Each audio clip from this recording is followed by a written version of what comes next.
he jumped over and into the box, but freaked the fuck out of I. She did not see me.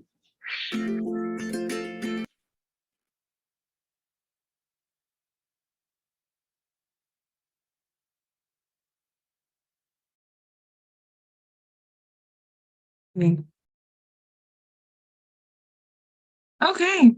Hi, guys. I'm not sure what that was. But I am so glad to have you guys here. It is 7 o'clock. So let's get started. I am sure Davida will be on here very soon. Davida is joining us this evening.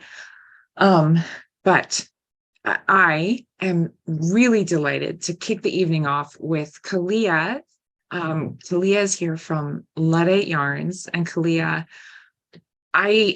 you were pivotal in my journey as a fiber artist with the Alberta Yarn Project back in the day.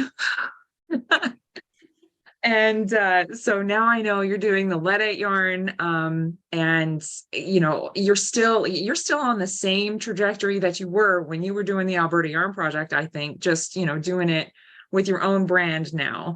And I know you're working on a project with Gather Textiles here in town with the Parkland blanket.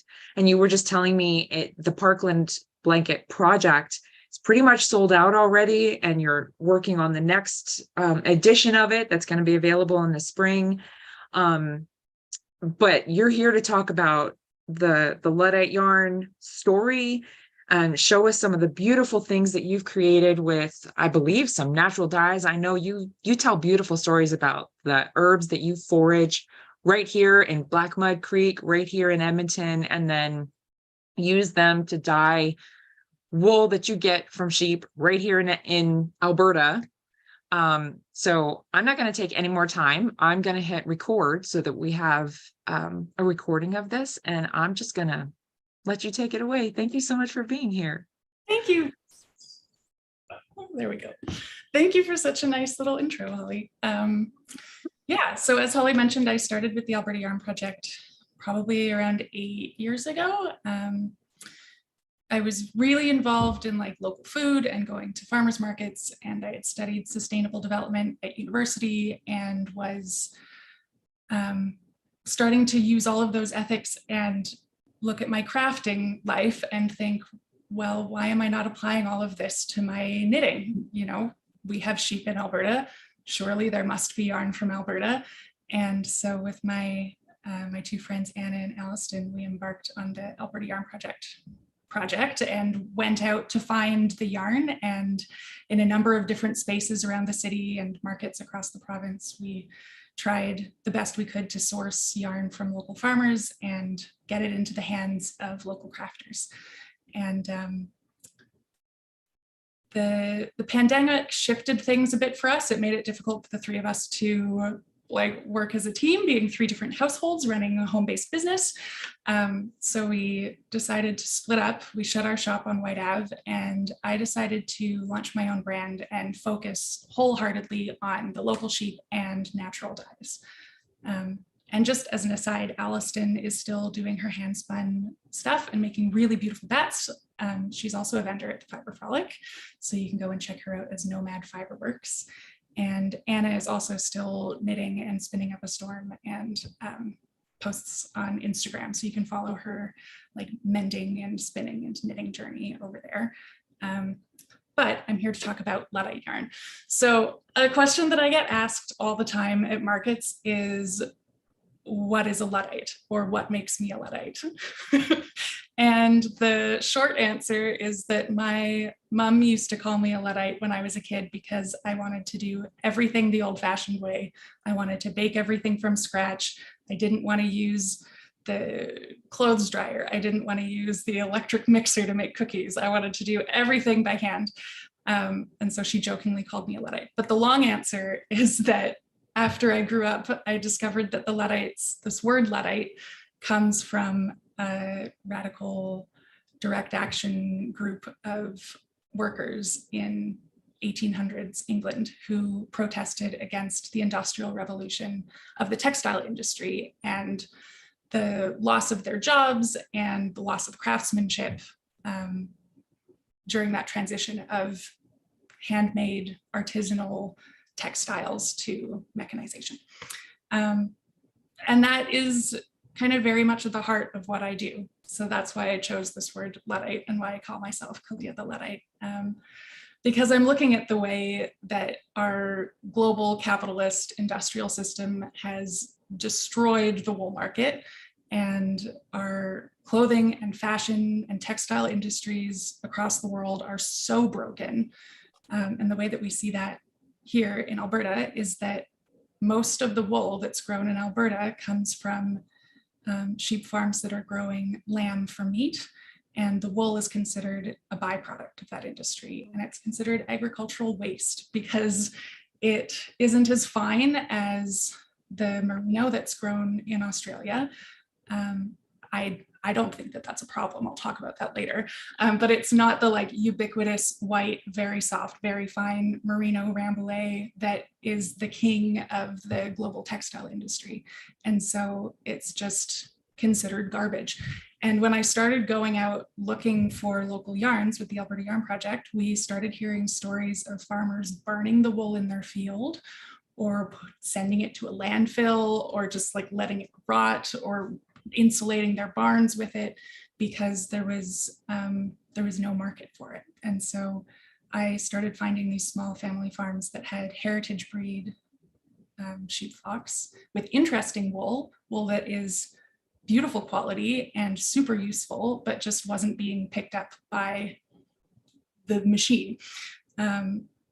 And I started working with local fiber mills, custom woolen mills mostly in Carstairs, and a bit with the mini mills. I get my sock yarns done at Rosebud River Fiber Mill. I've worked with other local mills like the Twisted Sisters and A-Beam Fiber Works in the past. And I've even done a bit of work with Longway Homestead out in Manitoba. Anna's going to be talking about her work out there later in the festival, and I'm very excited for that. She is a wealth of knowledge and there's a lot to learn from her. Anyway, where was I?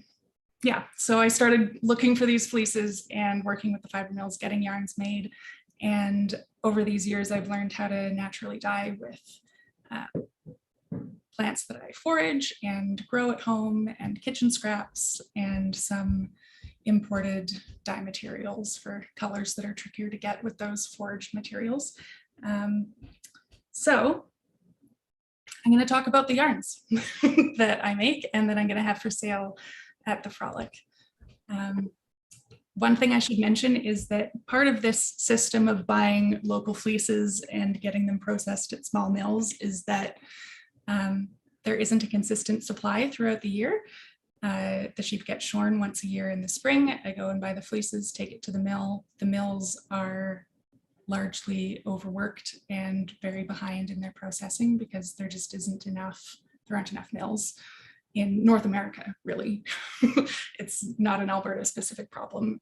We're actually very lucky to have custom woolen mills. There are lots of provinces that don't have any fiber mills at all. But the reality is that there's a 6-month wait at the mill right now to get stuff back. And so I don't have any of this year's yarn back from the mill yet, and my stock is running a little bit low. So I'm going to be doing a trunk show of what I've got right now, and everything is currently available on my website. So if anyone sees something where I'm like, there's only a few skeins of this one left and you want to pre-order it and pick it up at the Fibre Frolic, I've set up a free pickup option on my website.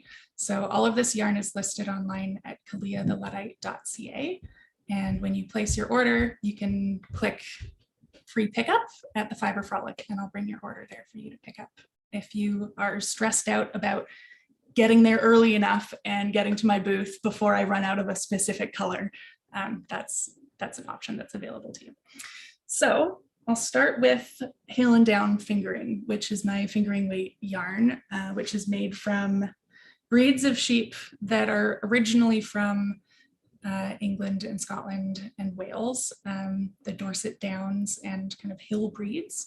And all of these breeds of sheep are heritage breeds that have a really interesting type of wool. It's often considered too too coarse for a lot of textile uses, but I think it's wonderful because it doesn't felt very easily, which means that it doesn't pill and you can wash it really easily. I put it through the washing machine on a cold cycle and hang it to dry, and it does just fine. It's not super soft, it's kind of crisp, but it's not itchy. It doesn't have like guard hairs or like kempy bits that are really scratchy. It's just kind of like rustic and spongy and crisp feeling. So I've got a number of different breeds, and I'll tell you some stories about the specific farms where they come from. So the dyed stuff that I've got is all Shropshire wool, which comes from a farm near Riley, Alberta, which is kind of near Tofield. And they are really cute sheep that have, each of the skeins has a tag with a picture from the farm. So the sheep have these little black faces and white fleeces, and the wool is really springy. There's a lot of crimp in the Shropshire wool, which means that it has excellent stitch definition for things like cables or any kind of like knit and purl textured knitting, anything where you want to see like plump stitches holding their shape is excellent to knit in any of the hill and down breeds, but Shropshire specifically is great for that. So this color was dyed with onion skins from my kitchen. And I've got 3 different shades of brown that were dyed with walnuts from a neighbor's tree. So these walnuts grow in Edmonton. Edmonton doesn't really have the growing season for walnuts. This woman's father planted a black walnut tree in their front yard, and they never ate any walnuts from it, but it produces excellent husks. The nuts don't mature, but the husks are great. And it's the husks that have the dye in them. So every fall she calls me and says, Kalia, the walnuts are falling from the tree. And I go and pick up the walnuts and I store them in my garage. And that's my favorite source of brown. And the last dyed color that I have right now is this. I call it pomegranate gray. It's dyed with pomegranate skins and iron. And it's quite an interesting color because it sort of shifts depending on the lighting. Sometimes it looks like very steely gray. Sometimes it has an almost purpley hue to it. So I'm not sure what's reading through the camera right now. But like sometimes it almost goes greeny gray, and then sometimes it's more purple, which I don't understand how that happens, but that happens with natural dyes, that like sometimes they look green and sometimes they look purple. And some dyes will always look like the brown always looks brown, but sometimes with these other dyes, you get interesting things that shift, which is something that I love about them. Another breed that I've got is this natural gray, which I call Dorset Horn. It comes from the Dorset Horn sheep. This farm is near Thorsby, Alberta. And these sheep have a really lovely, like, historical Alberta story about them. This family farm has been in the family for 6 generations. And these sheep came over with the first settlers of the family, apparently in a covered wagon, is the family myth. That like back in the day, from somewhere out east, they packed their whole life, including the sheep, into the covered wagon and came out west. And the family is still on that piece of land near Thorsby, Alberta. And the Dorset Horn sheep is a very rare heritage breed. Modern Dorset sheep have been bred to be all white and to not have the horns anymore. And so even though this flock has been kind of crossbred with some modern Dorset genetics to keep the genetics fresh and prevent inbreeding, they still have a number of these gray colored sheep, which only exists in the old Dorset Horn genetics. So I think that that's pretty cool that this color is particularly rare. And then I've got 2 slightly different shades of black. Here is another interesting story about breeding sheep in Alberta. So this farm has a flock of Black Welsh Mountain sheep, and they're near Innisfail, Alberta. The Black Welsh Mountain sheep come from Wales originally, and it's a really interesting breed because all of the sheep are black. Normally, the black color is a recessive gene, and so you have a flock of mostly white sheep, and then every so often you get a surprise black one, which is where the black sheep idea comes from, that it's a surprise and different than everyone else. But the Black Welsh Mountain breed is all black, which means that it's one of the few farms where I can buy enough black fiber to get a whole run of yarn made in black, which is really quite special. So sometimes I have to explain to people, this is not dyed. This is the natural black color of the sheep.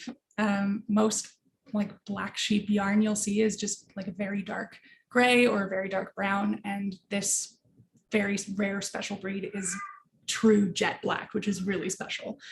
But the farm crossbred some of the sheep with Charolais, which they did for their meat breeding program to make slightly bigger sheep that matured faster.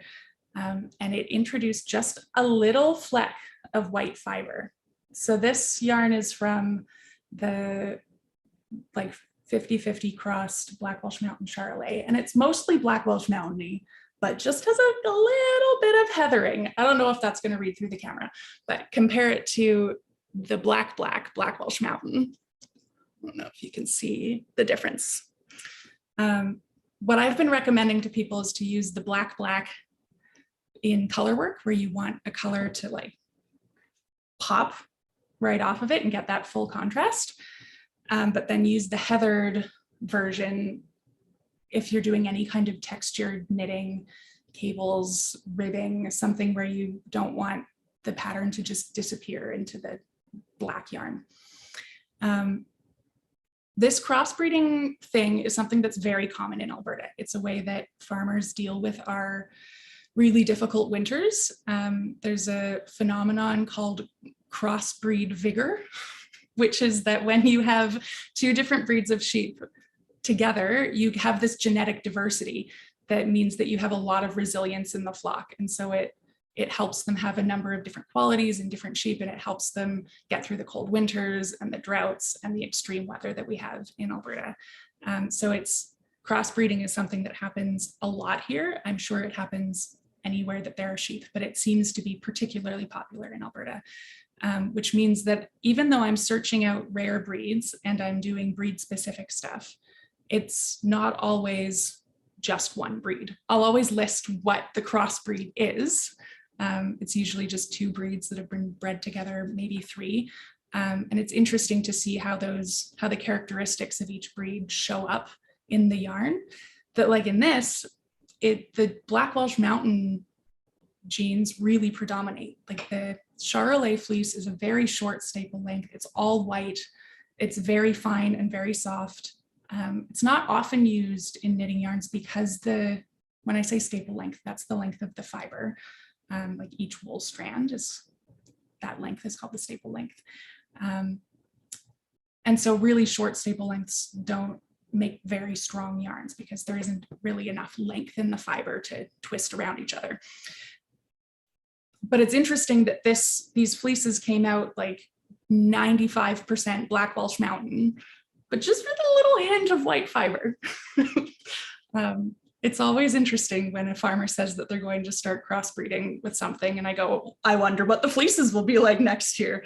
I really loved this crossbreed. They've decided to stop crossing with Charolais and go back to doing the pure Black Welsh Mountain. So this is the only run of this particular black heather that will ever be. And that's just part of this weird rural business that I run, where the yarns are made in small batches, and a farmer's decision to crossbreed with one ram or not changes an entire year of yarn, which is, I find exciting. Makes the marketing a little difficult, and it means that when you're buying yarn from me, you have to make sure that you buy enough for your whole project, because even if I say, oh yeah, there's probably going to be more of this next year, you never know. So that's hill and down fingering. Most of my yarns are this is kind of my staple yarn. I do personally in my own knitting, I really love doing color work. I knit a lot of sweaters, I knit a lot of shawls, and so the fingering weight yarn is my love. All of this stuff is woolen spun at custom woolen mills in Carstairs. And being woolen spun means that the fibers are kind of all jumbled up before they get spun, whereas most commercial yarns are worsted spun, which means that all of the fibers have been combed together to go in the same direction before it goes through the spinning. And what happens with woolen when all the fibers are jumbled up is that it holds a lot of air and you get this kind of fuzzy quality to the yarn, which makes it perfect for color work because it fills in all the gaps between the stitches and it blooms really beautifully when you block it. So you won't see any of those yarn carries behind your work. You'll get this very nice uniform flat fabric with color work. So that's hill and down fingering and what I love about it. I'm bringing a couple other things with me to the frolic. I've got a bit of Pasture DK left. This is a DK or light worsted weight yarn that is spun from the black and white fleeces from the sheep who graze in Fort Saskatchewan. So Fort Saskatchewan, just north of Edmonton, has an area called the Fort Heritage Precinct, which is sort of like their version of Fort Edmonton. They've got an old fort and they've got some like reenactment stuff and a museum and a little gift shop. And it's where they tell the history of Fort Saskatchewan and how the area was settled. And there's a lot of grass and fields. And instead of paying someone to mow it every summer, they have a flock of sheep that come and graze these lands. It's a family-owned flock. They have a farm a little further away where the sheep spend their winters. And then the shepherds and the sheep are contracted every summer to come and spend the summer in Fort Saskatchewan. And they are also a tourist attraction. So because this little Fort Heritage Precinct is an area that's open to the public and somewhere where tourists go in the summer, the sheep are open for visits. So any day of the week you can go and show up at the Fort Heritage Precinct and meet the sheep. This particular flock of sheep is very used to people and children because they're out in public all the time. You can bring carrots and apples to feed them as snacks, which is very cute. There's a little ice cream shop on the premises. So I highly recommend if you're like bored in the summer and want to follow me on this journey of learning where your yarn comes from, go to Fort Saskatchewan and meet these sheep. They're delightful. So they are a breed called Finn sheep, which is a heritage breed from Finland. The fiber is completely different from hill and down fingering. So Finn sheep have a much longer staple length and the wool is very silky, which means that it has really beautiful drape. It's really nice for garments. It's what I made this sweater out of. So this shawl is made from hill and down fingering and you can see the structure of it, how it sits. Whereas this sweater just kind of like drapes beautifully around me. And that's because of the qualities of the Finn wool. It's super drapey, it felts nicely, it folds really beautifully, it makes really nice blankets, it makes beautiful drapey shawls. It still has a little bit of stitch definition, so it's nice for like kind of chunky lace because you'll get that nice drape in a shawl, but you'll still see any kind of pattern that you're knitting in it. And to make this yarn, it's two strands, it's 2 plies, and I separated all of the brown fleeces in the flock from the white fleeces, and they were carded and spun separately at the mill and then plied around each other to get this beautiful marl. I'll show you a close-up of my sweater sleeve so you can see what it's like when it's knitted up. Okay, so that's Pasture. 2 more things. I'm bringing a little bit of Alpaca Worsted. This is spun very similarly to the Pasture, but it's a 70% alpaca and 30% wool blend. This stuff was sourced by one of my spinning mentors from Olds College. It comes from an alpaca farm near Camrose. The farmers had been getting their yarn processed at custom woolen mills for many years. They'd been sending their alpaca fleeces to the mill and then it came back to them and they didn't really know how to sell it.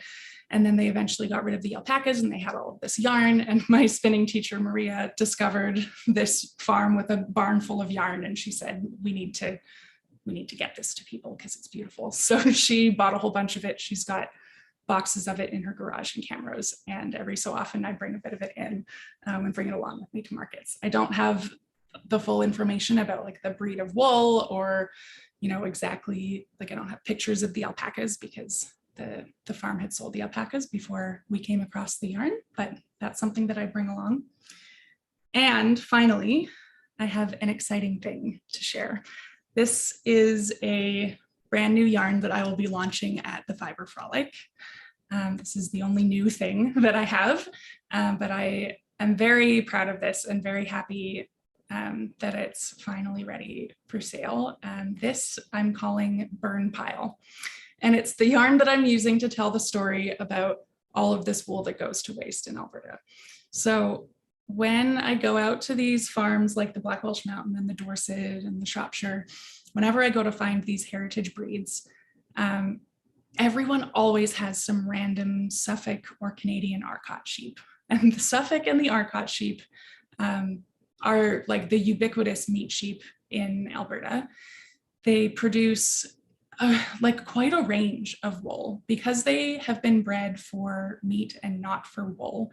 Sometimes they have really nice wool and sometimes they don't. Sometimes the wool is very coarse, very itchy, not really worth using. And it's tough to know when someone tells you they have Suffolk sheep if it's going to be worthwhile. So usually I don't bother to go out and look at Suffolk wool. But whenever I go to a farm, everyone has a random Suffolk sheep that, you know, they got from their neighbor or from a family member or like came with the flock, or like it seems like everyone just always, it's like the way that plastic bags just build up in your house. Suffolk and Arcot sheep just like appear on people's farms. So I go out to buy the heritage breed wools, and without fail, at the end of the visit, they're always like, oh, I also have these few bags of Suffolk fleeces and they're actually kind of nice. Do you want them? And I can't say no, so they come home with me. Or someone comes to drop wool off with me and they say, well, you know, most of our Suffolk fleeces aren't very good, but this one was really nice and we couldn't bear to throw it away, so we'll throw this one in. Or I show up and they say, well, we'll give you a really good deal on our wool, but you have to take all of it, including the Suffolk. And so I always inevitably end up with a bunch of Suffolk and Arcot wool, and some of it is really nice. And the nice stuff I've decided to put into a yarn called Burn Pile. So Suffolk and Arcot are similar to the down and hill breeds, but like very durable, very easy to wash, and kind of crunchy in feel. So like really good for rugs, really good for slippers, really great for like an outerwear jacket to rake your leaves in, like really hard wearing mittens, something that you want to hold up to a lot of wear. It's going to be a really excellent yarn for that. So I've had it spun into an Aran weight 3-ply. And I will be bringing this along to the Frolic. I'm going to have some dyed mini skeins ready for that. And there is another batch of this at the mill right now that I'm not going to have back in time for the Frolic, but there's a gray coming probably in December. There are more colors of the hill and down fingering also coming in December. There's some Jacob wool coming. I was really hoping that they would be back from the mill in time for the Frolic, but they're not. So we'll make do with what we have for now, and you can keep in touch with me. If you go to my website at kaleastheluddite.ca, you can sign up for my newsletter. So you can, check out what I have at the Frolic, maybe buy some things, and then get an email in a month or so when I have some new breeds and new colors in stock and add to the collection. So that's the rundown of what I've got and what I'm bringing with me to the Frolic. I'm looking forward to seeing everyone so much. I wasn't able to be at the Frolic in the spring, so I'm extra excited to be here for the fall, and I'm excited about the new venue, and I can't wait to see what it's going to be like. Oh man, thank you so much, Kaleas. Oh, you're welcome. So exciting. I love talking about yarn. Yeah, I'm I just such an talk about expert. things all day long. That's so good. And Deviter came in like while you were presenting everything. So Deviter, I mean, I know you, when we've been talking about wool, you've been, like, I know it's been kind of an education for you when you were talking with Anna the other day. And, Kalia is kind of along those same lines as Anna. So I'm curious what you think after listening to Kalia talk about all this stuff. I again am blown away. Just the education that goes into the process that it takes to make yarn is just amazing to me. I love how ingrained you are with all of it. I love that your tags have information about the actual sheep on it, the farming, what these sheep actually do, their lives, right? We get to see the lives of the sheep that we're getting wool from. And I'm really impressed with it. I'm also impressed with the idea of, making use of all the things, right? So not just, you were talking about how a lot of these sheep are bred for meat. And even when I came on, you were saying how some of the wool goes discarded and it's rotted, or, people are using it for insulation. I'm just like, man, I'm telling you, day before yesterday, I was blown away. Today, I'm blown away just because I never thought about this. Now, you beautiful ladies are all knitters. I am not a knitter. I'm a crocheter. But just learning about the wool is really just so impressive to me. And I'm so happy to be a part of this conversation. The wool that you do have, can you crochet with it? Absolutely. Yes. I don't talk about that because I'm not a crocheter, but you can absolutely crochet with it. Okay. All right, cool. I tell Holly, I'm really just bridging the gaps. I'm really just trying to be a bridge, because a lot of times, people are like, oh, those are the knitters and oh, those are the crocheters, but we're all fiber artists. So why can't we all, as the old adage is, why can't we all just get along? Why can't we all just be in the same room together and express our love for this amazing art and craft that we have? So I'm really glad to be a part of this conversation. And again, I'm learning so much about Edmonton. Like, I had no idea, you guys. And so I'm just being educated, and I love everything about it. So thank you for sharing. This was so good. I wish that I was going to be there in person to touch and feel all this yarn. So I'm excited. Yeah, that's it. Thank you so much. I think actually the marl fin that you have there, I had made some crochet, actually, like mittens, when you were talking about how the that 3-ply, the Suffolk 3-ply.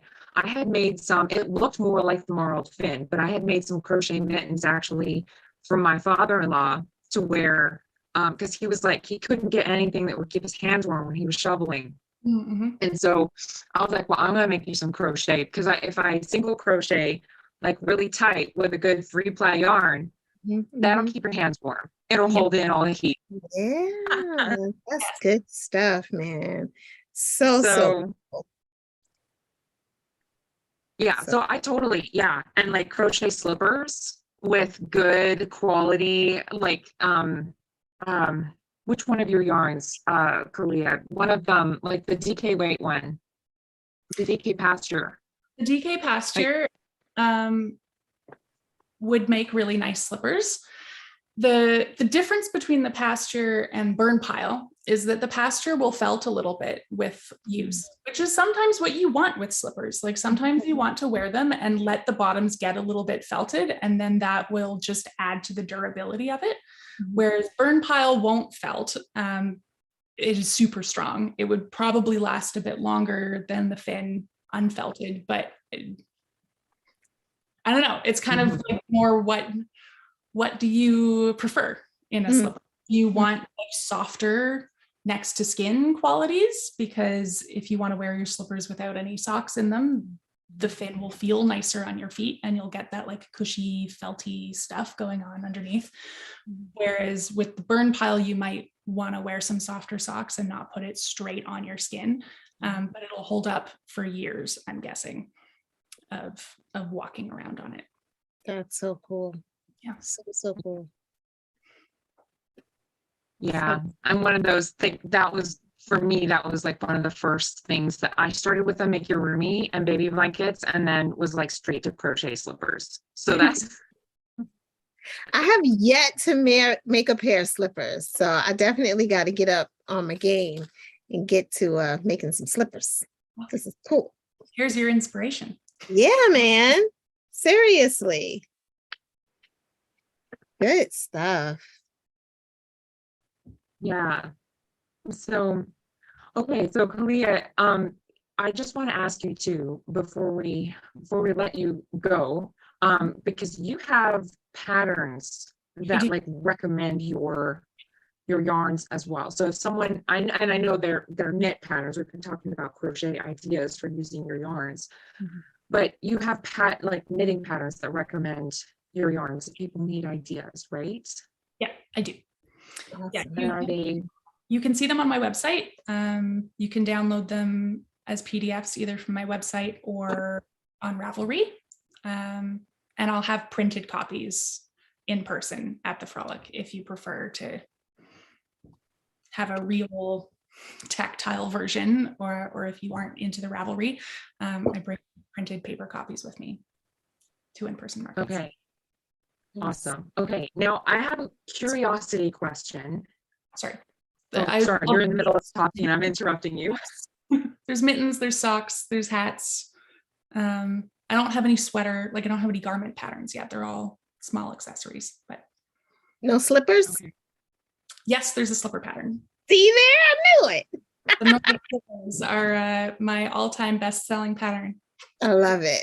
First patterns I ever designed, and they are still going strong. Super cool. That's awesome.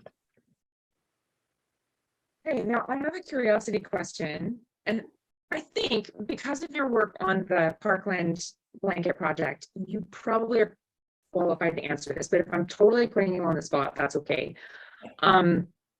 But often these yarns that are more like the crunchy yarns, I find knitting with them, like they do get that sort of itchy feel, but if they're woven, for some reason, they're not itchy.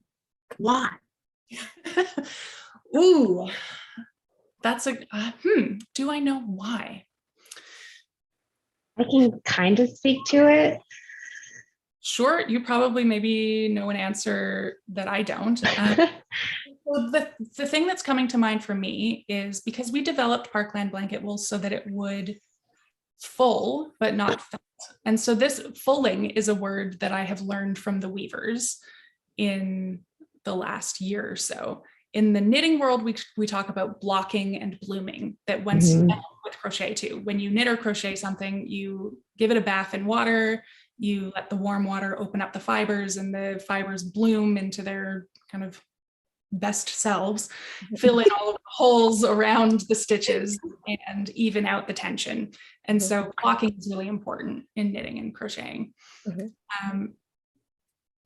And then we also talk about felting as something that either we want to do as a wet felter or a needle felter, or something we don't want to happen when we're washing our woolen things that we've made.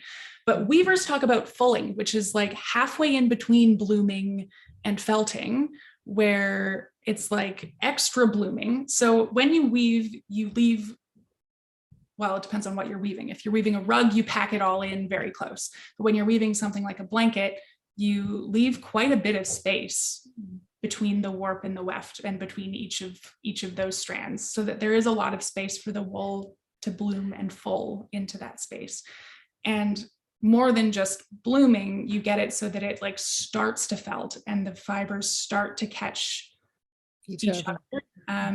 A lot of the itchiness can come from the scales on the wool. So wool is very much like our hair, and it's made up of keratin, which is what our hair and our nails are made of. And it has scales going along the shaft of the fiber.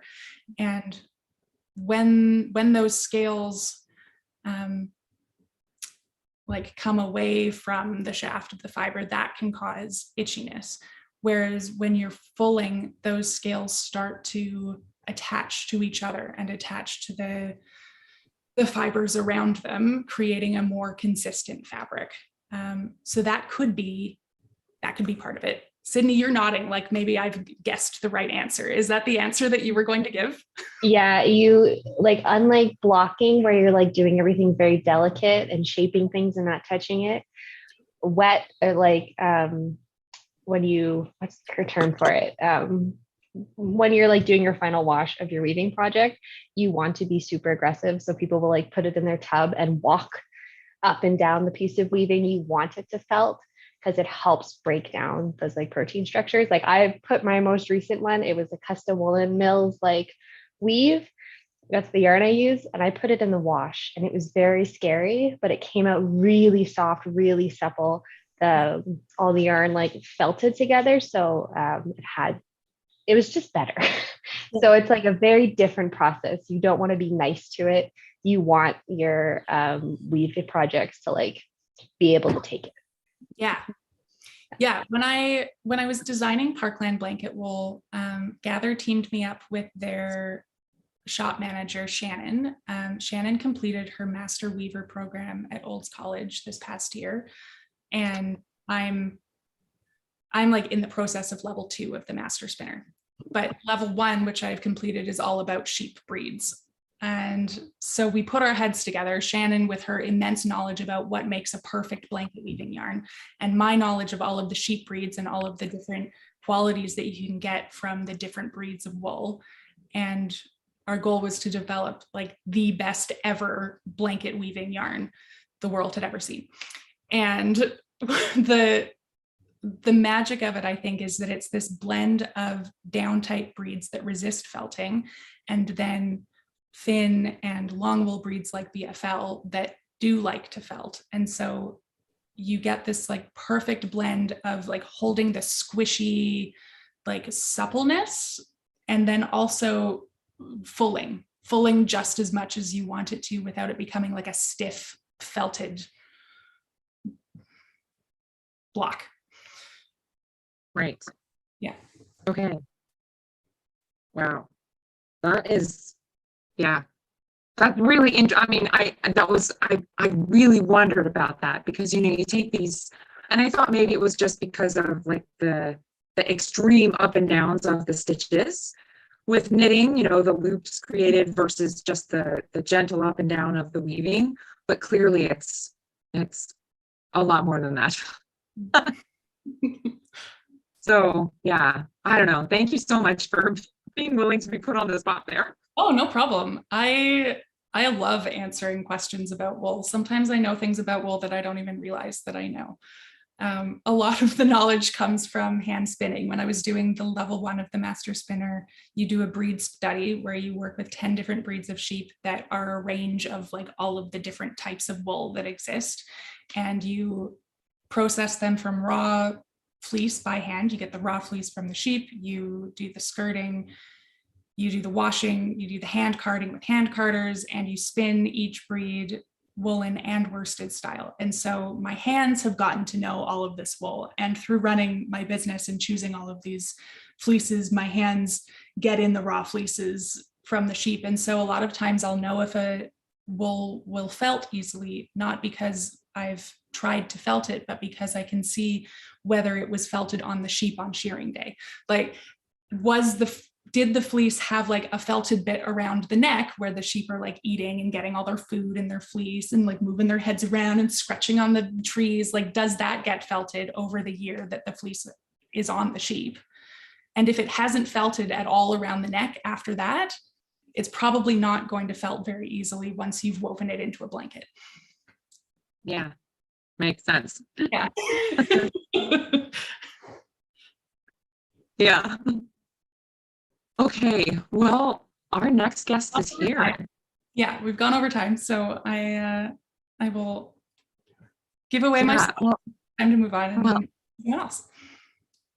Thank you so much, Kaleas. It's been a pleasure, and I'm really looking forward to seeing you just over a week from now. If anyone else has weird questions like that, like why are blankets not itchy? I love questions like that. So bring them to my booth at the Frolic and I'm happy to come up with answers. And if I don't have answers, I'll maybe point you in the direction of someone who might. Awesome. Thanks, Kaleas. You're welcome. Bye. Bye-bye. Thanks, Kaleas. Bye-bye. Okay. Davina, I am so excited and honored for our next guest to be here. Me You know him better than I do. So would you like to introduce him? Sure. So 2021, I think, is when I was introduced to this amazing young man who is incredible tapestry artist, and I always mess his name up. So I am actually going to ask him to say his name for us so I don't get it all jacked up, and then I'll talk some more about him. So tell everybody your name. Paquiliztli. Paquiliztli. There we go. So Happiness. Say what it means again. It means happiness. It In means Nahuatl. happiness. So I had the opportunity, I was scrolling on Instagram because, you know, that's what you do. And I saw this project. I think it was a cape. And it was just like all these colors and it was so intricate. And I'm trying to get as close up as I can to see, like, is this knit? Is this a fabric? Is this crochet? Like, what is this? And so I reached out to him during Pride Month when I was with Furls Crochet and asked if he would be interested in coming on and talking to me. And he was so gracious and said, yeah. So I did a written interview with him and then I did a live interview with him. And then when you, Holly, asked me if I had any people that I thought would be interesting to interview during this Fibre Frolic virtual, I said, absolutely. Like, I have some people that I think the world needs to know about, and Paquiliztli is one of those people. So welcome to the Edmonton Virtual Fibre Frolic. This is Holly. She is the creative director for this event. And we just want you to tell us who you are and what you do and what that amazing piece is that you have on right now. So my name is Diego, but I use the artistic name Paquiliztli, which, as I said, it means happiness. And I am a tapestry crochet artist. I do this as a hobby, but I'm a full-time pharmacist. I live here in Los Angeles. And the piece that I'm wearing is another cape that I just made. It took me about a year to make. And it's called Ome Pilyoltzin. It means 2 little hearts. And basically it's a cape that is my dedication, or what I imagine love could be. Oh my goodness. So tell us, so that's crochet, tapestry. Oh, yes. Tapestry crochet. What size thread do you use, or do you use yarn, or what do you use to make these capes? Mm-hmm. What's the most incredible part about this is that I use lace weight thread. It's very, very small, and I use a very small crochet hook. Just like Davina was saying, a lot of people, they don't actually recognize that it's crochet because it's so intricate and it's so small, and only if you really zoom in, like Davina said, you actually know that it's crochet because it's so small and so detailed. A lot of people think that I take a cloth and then I embroider the design, but I actually have to clarify to them that I crochet the whole thing, the whole cloth.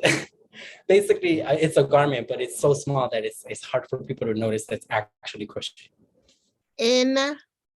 Incredible. Can you show us the back of this cape? Because I know it's something crazy on the back. Yeah. I know it is. Yes, 100%.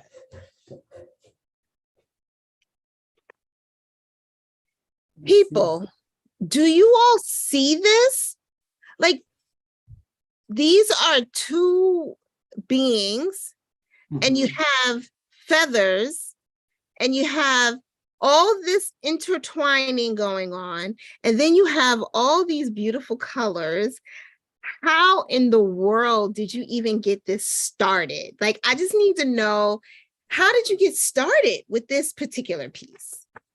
With this particular piece, I actually started it around the same time that we had done our interview. So it did take me approximately a year to make this. Yes. Yeah, these capes are very time consuming, and that's why I put a lot of like passion, a lot of thought into when I make one, because it takes so long to make. So I actually started it around the time that we had our interview. And I think I even mentioned like I'm working on something that has to do with LGBT issues. And Yes. this is what I was talking about. Gosh. Oh, It's like a hobby that consumes my life, but I love it. I love it. oh my, did you draw this out? Like, did you, you start from a drawing? Did you graph it, or did you just go in freehand, like this is the drawing and this is how I want to do it? So I usually, with all my pieces, I start with drawing. So with this piece, I started first, I really do start with the vision of what I want to portray first. That's the first thing I think about. And then I think, how am I going to portray this the best way possible? So then I usually like to draw it out. So this piece I drew out on an iPad. And then after I drew it out, I uploaded it onto my computer into a program, and then overlaid a hexagon chart on top of the picture to make that actual chart that I would follow to make this piece. Wow. It's just incredible. It's just incredible. I am very impressed every time I see your work. The colors, how did you decide on the colors for this project? Well, if you follow my art, you know that I like bright, extravagant Yes. colors. Yes. Like, that's the whole idea with Paquiliztli. It's supposed to bring you happiness and it's supposed to make you feel empowered. And one of the ways that I express it has everything to do with my color choice. So this particular design, I kind of came onto it spontaneously when I was freehand drawing. So it's not something that I pre-planned, but it turns out that these swirls happen to make an inverted heart in the middle. And I was like, that's perfect because it's going to portray my exact thought of what I want this piece to be. Yes. Yeah. You have definitely achieved that goal. I mean, it is just beautiful. Do you ever work on any smaller projects, or is everything like huge year-long projects? See, my problem is that I like making things that are grand. And yes, everyone's always saying like make smaller pieces. And I can make smaller pieces. I've made pillows, I've made sashes, I've made smaller shawls. But the thing that excites me the most is making the grand pieces. So a lot of the time I just plan them out ahead of time and then I end up making them, but they're well thought out before I actually even start. Okay. I can make small pieces, I just choose not to. I understand that. Holly, do you have any questions? Because I can monopolize the whole conversation. Oh my gosh, this is just just seeing, especially the back of this piece, like it's moving. It's like it's the kind of thing that like brings you to tears to see. And you haven't even explained what it all means, really. I mean, you've said that it's a piece, that kind of, like you said, it brings forth LGBTQ issues, but you haven't really dove into what it all means, really. But it evokes a feeling. That is so powerful. Thank you so much for sharing that with us, first of all. And I love, like you said, well, I teach crochet, like learn to crochet classes. And I love what you said when people are like, they assume that you've embroidered it, and you're like, no, I'm creating the fabric. That's one of the first things that my students are like, oh yeah, I guess I am creating fabric. Yes. Yes. I think that, I say this often, like we take advantage of the fact that we're actually creating something, right? Like, so, Diego, we've been talking to a lot of people who are working with wool and working with the sheep and, learning about the process of creating yarn and all that stuff. And like, these people are creating a fabric. Like we're creating a fabric that came off of an animal. What?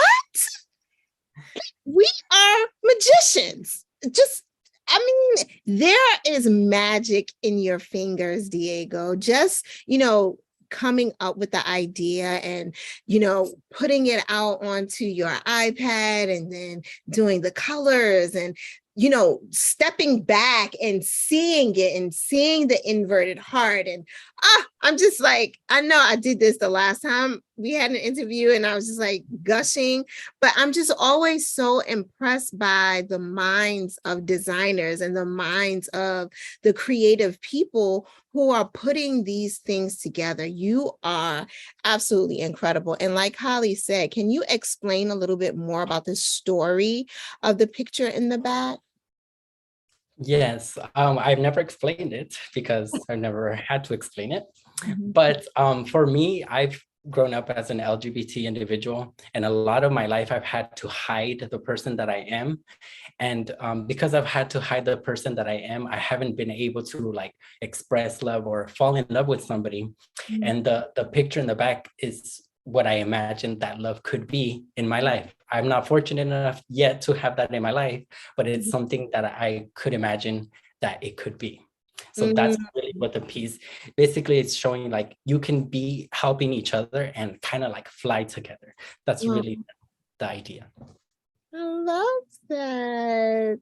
And my wish for you is that you do find that love and that you can experience exactly what that image depicts, and it is about helping one another, and it doesn't always only have to be romantic love that helps one another. Love for a craft can really help somebody, like people got into crocheting and knitting during the pandemic because they felt alone. Some people, were by themselves. And then thankfully, folks who are designers like Holly and all the people that we're going to be talking to over the next coming weeks, put up these YouTube videos, put up these Instagram posts, and then we felt like we can all be together and work on something together. And I'm just really impressed by that. So keep doing what you're doing, keep inspiring, and I know that you were learning another language, an indigenous language. Talk a little bit about that. Since I last talked to you, now I'm at a more advanced level, but I've added another indigenous language. So I'm actually doing two at the same time. I love it. So I'm taking an advanced Nahuatl class, and I am now able to speak, have a conversation, and I actually teach the language on my YouTube channel. So if you follow my YouTube channel, you just type in my artistic name. My channel's not, it has some art in there, but it's mostly focused on learning the language. So I'm currently teaching it and also taking a class. So I'm able to learn a language, but I'm learning two at the same time. It's a lot, but it's doable. And I remember in the last interview, I said like, people should learn a language. I think it is so freaking empowering, and I think people should do it. I love it. We are definitely going to check out your YouTube channel. I'm just like so impressed by you, and you're a pharmacist. Like, excuse me, sir, that means that like, chemistry and stuff. Like what? Yeah. A lot of people think it's like a contradiction, and I'm like, no, I just like have it in balance, like two sides of me. I mean, you're using both sides of your brain. I am impressed. I am impressed. I just, like I said, when Holly asked me if I had anybody I wanted to talk to, and it was definitely you. And I'm so happy to hear these updates about all that you're doing. Do you ever have any shows? Like, do you have shows where you show these amazing pieces you've worked on? I want to have more shows. I haven't yet had the opportunity. I'm a pretty busy person. I have a full-time job. And then, so whenever I work on my crochet, it's usually because I have on my free time, maybe on a weekend. I haven't had the opportunity, but I hope that in the future I will. I have been accumulating pieces. So I'm gonna keep accumulating more. I have 3 or 4 more in my mind that I already envisioned. So definitely more is coming. Maybe when I have like my grand show, it'll be like my best pieces, but I love all my pieces. So I guess I'm not all in any I'm of like, I don't know what you're talking about. Your best pieces, all your pieces are incredible. They're like eye-catching and just, they all tell a story. So I love it. I love it. I love it. I love it, Diego. And I am so excited to see what you do in the future for sure. For Yeah, I sure. want to thank you for the opportunity, to have me here to express my designing and to express my art. It's something that I kind of stumbled upon, and I'm like sometimes in awe of myself because I didn't see myself as an artist for a long time. And all of a sudden I'm like, oh, I stumbled upon this craft that I'm good at, and I'm just very proud that it has taken me to come here. You are incredible. So you say you stumbled upon it. What does that mean? What is your story? How did you start crocheting? Yeah, my whole life I've been into crafts. I used to go to the library to learn to read books on different types of crafts like basket weaving, origami, different crafts. And so I've always had this passion to create something. But I more stumbled upon crochet because when I was young, my mom had taught me how to knit, and I do know how to knit, by the way, but only the basics. For all the knitters out there, I know that. Yes, there's a lot of them on here. Yeah, knitting, bro, I could do it. But the thing is that's what I was doing. I was sitting on the couch and my mom saw me knitting and she's like, oh my God, have you heard of crochet? And I was like, I have never heard of that craft. And so she sat with me for a couple of minutes, maybe 20 minutes, just showing me the basics. And when I started seeing the basics of crochet, I started kind of imagining or seeing what it could do. I don't know, something about it just drew my attention. So I went back to the library, read more books on crochet and found out that you could add colors. And I was like, okay, I could add colors. Let's go. Let's take it to another level. Yes. Yeah, and then at that time, I also kind of started learning about computers. And so I merged my idea of like how to create charts on the computer and my artistic vision, joined it into one thing and then started making my pieces. So it's kind of by accident. How did my mom not like introduce me to it? I probably would have never found it. Incredible. Well, I'm so glad that you found it and I'm glad that you shared it with us. I encourage you to continue doing what you're doing. You are inspiring so many people. Keep those colorful palettes coming, and keep sharing it on social media. We are here for it. And like I told you before, I believe that a whole lot of doors are going to open for you so people can celebrate your art. So keep it up. And thank you again for sharing with us. Oh, and happy belated birthday. Darling. I heard you were wearing a crown. I was wearing a crown. It's what I do. Let's go. We're here for it. We're here for it. Yes, gotta wear the crown. Gotta always have the crown on. But yeah, so cool. And somebody hopefully shared your oh, awesome. Thank you so much, Sydney. She shared your, I always say it wrong, Udemy? Yeah. Oh yeah, I have a Udemy course where I show you like what my process is to actually crochet, because the technique that I use is kind of a fusion of other techniques. So the exact way that I make it is not exactly how other people make the pieces. So you'll see that I use hexagon charts, and I use techniques similar to Carol Ventura, who started like a tapestry crochet movement. So my techniques are similar, but I do use my own charts. And in my course, you learn how I actually create the pieces I create on a smaller scale, but really the fundamentals are actually what I do, what I use. Love it. Thank you, thank you, thank you. So awesome. Yeah. Thank you. Wow. I'm so grateful that you decided to come and join us. Thank you so much. We need to talk after this. I'm going to keep in touch, okay? Sounds good. And I'm excited to see the other designers. I've been watching some of the episodes. It's pretty cool. Hey, awesome. Thank you, Diego. All right. Thank you. Have a good night. Bye. Okay. Wow. Oh my gosh. Yeah. We need to have him come back. Was that a good selection? Did I do okay? Oh my gosh, yes, it was. You know what? I'm so excited for our next guest too. Funny enough, she's from Alberta here, and I did not know that she was from Alberta when I first started watching her videos on YouTube. I just really liked her videos on YouTube for tapestry weaving. I really liked the way that she explained how to do tapestry weaving. And I actually put together a playlist because I put together like these little kits for tapestry weaving to send out to people. And I put together a playlist of her videos to accompany these kits. And I put together this little printout that said like, here's inspiration. These are the techniques. I don't want to like give you too much suggestion because I want you to be creative, but these are the techniques you should know. And this is the best video list I could find of the techniques you should know. And they were all her videos. Oh, wow. And then I found out, oh, she just lives a few hours north from here. So I'm very, very excited to introduce you guys to Janelle from Spruce and Linen. And yeah, there you are, Janelle. So it's Here I really am. good to meet you. Yeah. Wow. Hi, Janelle. Hello. Thanks so much for Welcome having me. Party. Thank you. So yeah, that was my introduction. Obviously, you're very familiar with YouTube. You've got a huge following on YouTube, and you've done clearly lots of wonderful videos, high quality, and I recognized your backdrop there. Yes. So, It's the perfect place to do Zoom calls too, because I'm like, it already looks good.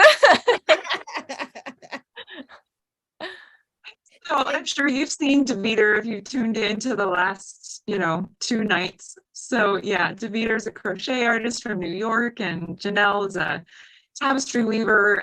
And it seems like you're a graphic designer too, or you've kind of fallen into doing graphic design because of the tapestry weaving. I do kind of all the things. I think like when you're an entrepreneur, you kind of end up falling into having to be a photographer, a designer, a creator, a maker, all the things. And I'm definitely a very multi-passionate creative. I went to college for fiber arts as well. And yeah, I've having my own business has really allowed me to dabble in all kinds of different things, which is definitely right up my alley. So yeah. Awesome.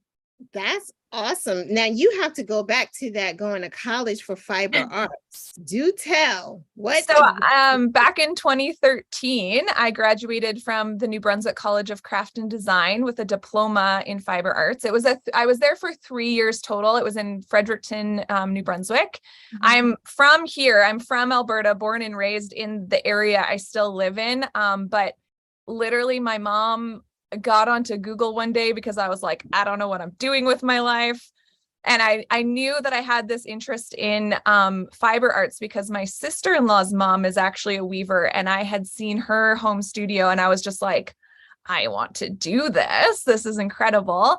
And my mom had gotten onto Google, and we found this school I had never heard of. And in a few months later, I went to Fredericton without knowing a soul. And it was a really cool experience. The college was absolutely amazing because it was so like, I never saw myself going to college because I'm very much wasn't really interested in academics.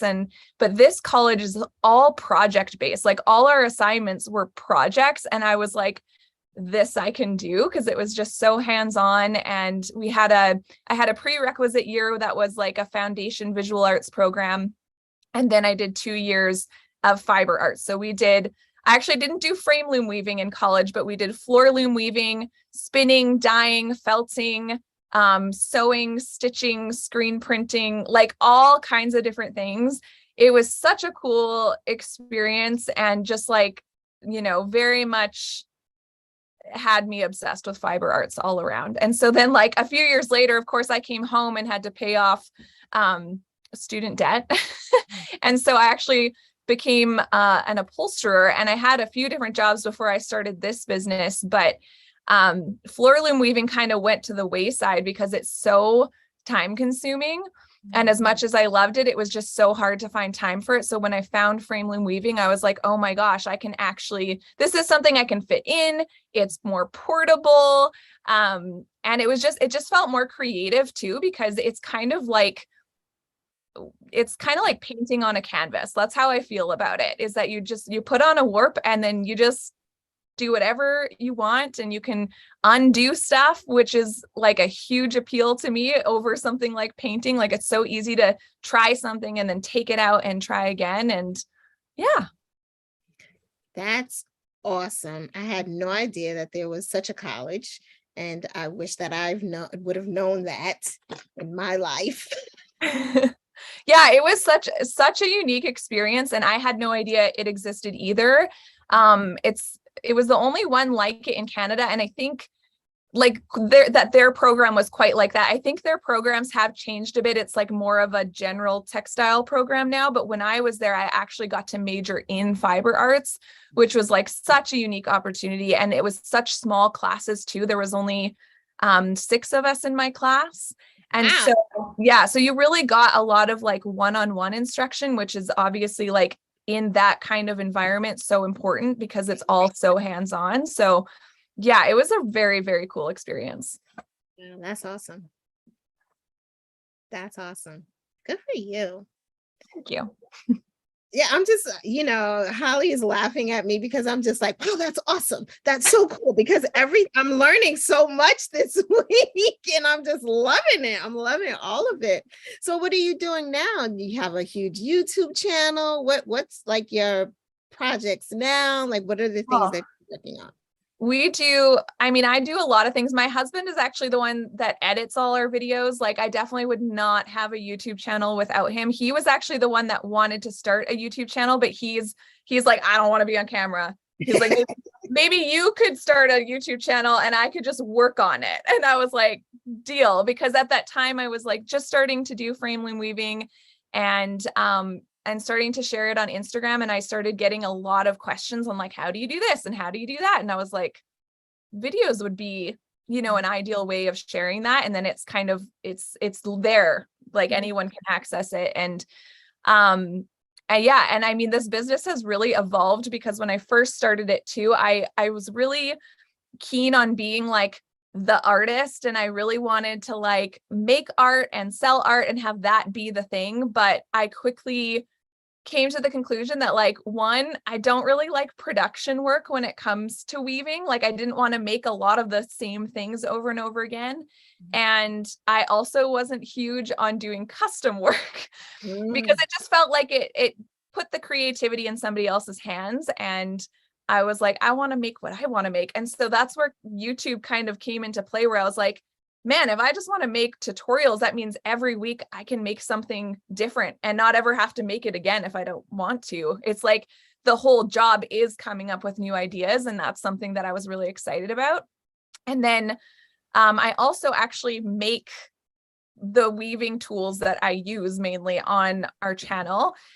So it's a very multifaceted business where I'm making and selling these products and then teaching people how to use them. But obviously the teaching is so much broader than that. So while I can use it as a tool to market my products, it's also just a great way to share this craft, because before we started our YouTube channel, there wasn't a ton of videos on frame loom weaving on YouTube. And I'm just out here being like, I just want frame loom weaving to be just as popular as knitting and crocheting, because I just think it's such an accessible craft. Because like, you can make a frame loom out of cardboard, and you can use any yarns that you have on hand to do it. It doesn't have to be all this fancy equipment. Obviously, once you really get into it, just like everything else, you're going to want, the higher quality equipment and yarns and that kind of thing. But it's one of those things, and you can travel with it. You can work on really little looms. And I'm just like, I want to grow this frame loom weaving community. That's awesome. And YouTube is the place to do it, man. I always call YouTube the new school. You know, it's the new university. You can learn anything on YouTube as long as you have a great instructor. And it sounds like you are definitely one of those people. So thank you for, you know, even agreeing with your husband, like, okay, let's do it, you know, let's start this channel. And now here you sit, you know, really educating people and bringing this craft to life again. And the other thing that I love, I'm sorry, Holly, I'm just going to keep on talking. The other thing I love is that you're so young, you know, and people just associate any of these crafts that we're talking about, knitting and crochet and loom weaving. They just automatically think it's for older people, but that is so far from the truth, right? Like, no, we are doing these things. Like, thankfully, the older generation did pass it down to us, but now we're doing it and we're just taking it to a whole nother level. So kudos to you. Thank you. Yeah, it's been really cool to be on YouTube and just hear from people of like where they are in the world and where they're learning. And I've even had like elementary school teachers messaging me that they play my videos for their classes and they're learning how to do frame loom weaving in school. And I'm like, that is so cool to me. And I'm so glad that like they're raising up the next generation of weavers and just getting people excited about, cause like, I mean, I didn't even know about frame loom weaving when I was in college. Like we did floor loom weaving. So I was like, well, that's also kind of production work, you know, making scarves and blankets and that kind of thing. And so when I first learned about frame loom weaving and, you know, got onto Pinterest and started just devouring everything I could about it. And because I had an understanding of weaving construction already, it was pretty easy for me to pick up. But it's just like, it's one of those crafts that, like you can take it anywhere. And it's been really fun to share it and just see people all around the world learning how to do it. And it's just like, it's just a really cool thing. Yeah, super cool. You're cool. And I'm going to learn how to frame loom weave. I didn't even know I wanted to do that, but now I do. It's funny. There's a comment in the comments here, but the older ones can participate too. It makes me think actually of I joined when I was first learning how to spin. I joined the Weavers Guild here in Edmonton, and it was so cool for me to join the Weavers Guild because it was all women who like retired, and learned they learned from the older generation that they had learned from, you know, they had learned when they were my age from the older generation, and they had learned such precise techniques in weaving and spinning and everything. Like even like with processing a fleece, the first time I had a fleece, they were teaching me about how like you can actually be precise about using from end to end, like the grown end to the shorn end, and keeping all the ends together, right? Because it can actually make the yarn a nicer yarn and a better experience to knit with and to wear. That careful and that precise in making your yarn. And I kind of took it as a like, well, I can learn all these rules so that I know which ones I can break. Yeah, it's nice to know those rules. It's good to learn those rules from the older generation, because if we don't learn those rules, you know, and learn all that wisdom, it's going to get lost. Yes. So it's kind of awesome to have all the generations involved with these crafts. Yes. Old and young, all the way around. Absolutely. Yeah. I mean, fiber arts, fiber crafts are for anyone and everyone. But it is nice to see that there is some more modern stuff happening too, because I do think like that can be the problem, is that the younger generations getting kind of like, oh, this, like everything I'm seeing is, you know, more traditional, and I want to see something more modern. So to have sort of this all kinds of options for all kinds of people, you know, is a really cool thing. And that's what I love about frame loom weaving too, is like there's just so many different things you can do with it and so many different looks that you can achieve. So no matter what kind of aesthetic that you like, you can absolutely do that. Yeah. I love it. I love, like you said, Holly, learning from the older generation, teaching the younger generation, and those of us in the middle, pulling from both places is just so important. So when I was saying that, it's not just the older generation, I just mean that it's open. We all can participate in this. And I think we all should. So yeah, I agree. Good stuff. Yeah. I know what you meant. Yeah, I think it's so fun. I love watching my daughters. And I think actually I brought up last night when you weren't here, I brought up your podcast with your daughter. Because Shannon and I were talking about being able to have conversations with our daughters about the choices we make, like when it comes to fashion and whatever else, right? And so much of that can be tied to our creative choices with like learning about, making things. If you understand how long it takes to make something by hand, you're going to make very different choices when it comes to buying things, right? That's so true. That is so true. Yeah. So it's fun to have generations all through. But Janelle, tell us a little bit more about, one of the videos I really loved, and I want to hear more about your creative process, how it's grown, because one of the videos I really loved was the video that you did on fringe, and how you have changed the way you shade your fringe. I don't know if you know which video I'm referring to. Ooh. There was one, it was like you actually were using like blocks, and you said, like it used to be, you used examples Oh, the of like fringe length one. Yes. yeah. Yeah.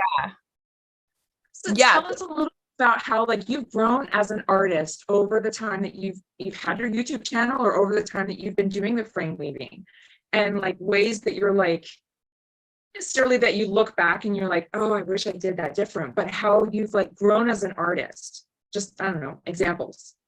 Yeah. So, I mean, I feel like there's probably a lot of ways, because I think one thing that's so great about the YouTube channel is it both like forces me and allows me to always be making and always be coming up with new ideas. And therefore, like, I'm producing a lot of items. Like theoretically, if I'm doing a full project tutorial, I might be making a new thing every single week.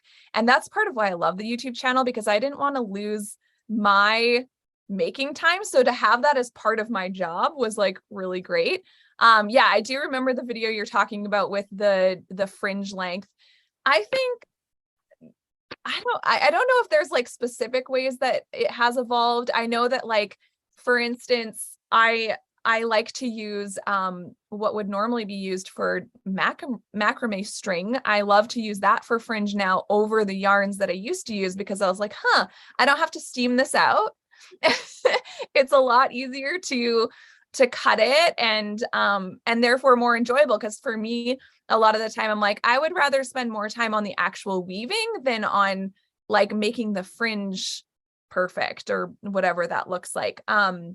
I've definitely been diving more and more over time into designing weaving patterns. And like, that is something that we did in college as well. Like we did, we had like a whole AutoCAD class on designing weaving patterns. And so those kind of things just make sense in my brain now. And so I've been designing, like, there's not a lot of like frame loom weaving patterns out there that are like drafted and explained for frame loom weavers. So I have been like going that route a lot too, because there's definitely a mix of people who are like, I weave as part of my self-care and I just want to follow a pattern. So like, that's one creative direction I've gotten to go. And I really enjoy it too, because it's kind of like, it's the same for me, where it's like, it's kind of fun to be able to see something on paper and then try it out. And it's this more linear thing. But then there's also the other side of frame loom weaving, where it's like very loose and creative. And it's like, it is more like painting with fiber.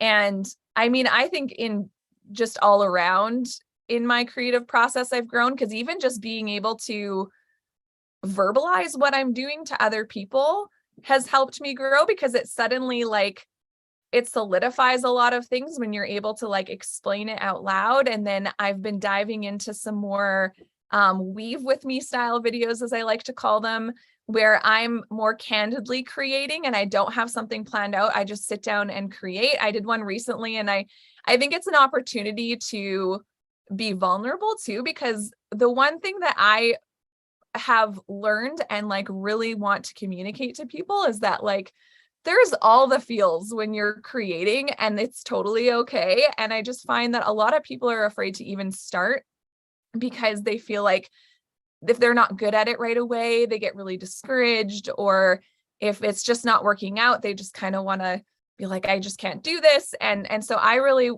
hope that I can show that, I mean, I'm doing this YouTube channel, I'm teaching you all these things. I still struggle with my creativity, and like it's not always just easy. You're not always just like in the flow, and that's totally okay. And I think that's probably both the most valuable thing I've learned for myself, but also to be able to communicate to other people, because I think on social media we just see so much of the afters. We don't see like the before and the during and how people got there. And so I definitely want to share that with people, because I think we just all need a lot of permission to not be perfectly, perfect. And that's just not really how creativity works either.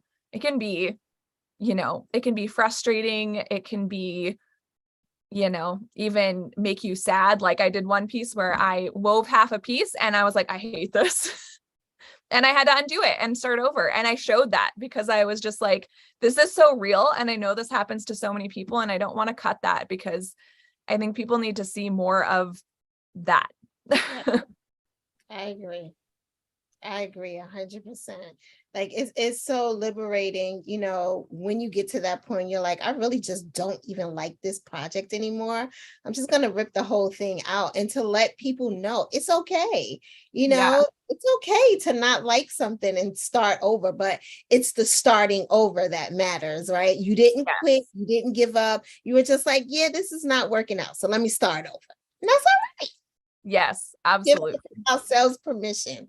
So yeah. I love Yeah. And that's what I hope, I think that's the main, I guess, like messaging I want behind my channel is just sort of this, like, I want my videos to feel like you're meeting a friend for coffee, but you're weaving. And it's just like this calm, chill thing. Cause I know for a lot of people, this is like, they do it for fun. They do it for self-care. And that's why I say you do you a lot in my videos, where I'm just like, hey, I'm going to show you how to do something. But if you find another way, or like you don't like my way, like that's fine. Like it is okay to like find your own way and to really own that. And it's okay that we have different ways of doing things. And it's okay that we have different design eyes. Like you might not like the colors I use, but that means that you can go do the same thing, but choose your own colors. And that's what makes your piece unique, And so that's what I always try to encourage people of. Good stuff. Really, really good stuff. Love that. Yeah. I think that's part of why I was so drawn to your YouTube channel, is because of that, because that's so much, like even when I'm teaching in class, there's so many times my students are like, am I holding, with teaching knitting or crochet, because those are what I teach, right? They're, with holding the yarn, like wrapping it through their fingers and stuff. And they're like, am I getting it right? I'm like, well, I don't know. Does it feel right? Yes. Totally. Like, that's the way I hold it, because that feels right to me. But does it feel right to you? Because that's what matters. Exactly. Yeah. It's just like we're all different, and some things are going to feel natural for me to do that someone else is gonna be like, that feels real weird. And like I'm always just trying to give permission to people, just be like, if you find a better way, please do that, because we're not here for like being exactly like right or anything, and I know that I stick to the words frameline weaving, because I know that there's probably a lot of like tapestry weavers out there who are like, you are not doing tapestry weaving. Because that is a much more traditional craft, and it is more a technique, like tapestry weaving would be a specific technique. But yeah, I like to call it modern tapestry when I do use the term tapestry, because it's like, it's a little different, and we do all kinds of things just on a frame loom.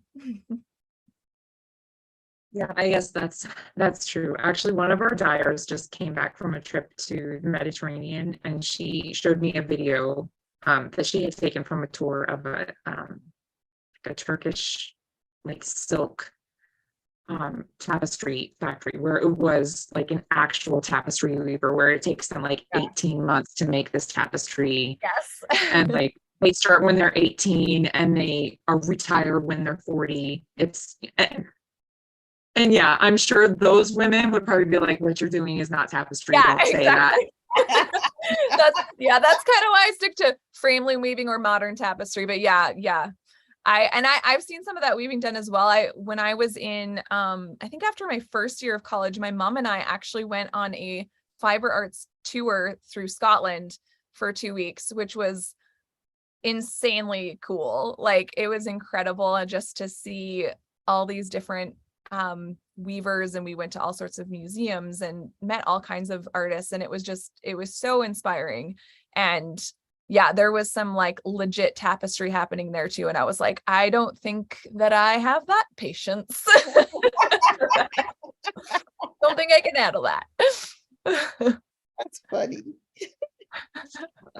It is. It's like what she was doing. It was just so, it was silk thread and it was so fine. Like you couldn't even tell. Like they retire at 40 because your eyes can't do it anymore by the time you're 40 now. It's like, and I mean, your hands would probably be so cramped after doing that. Yeah.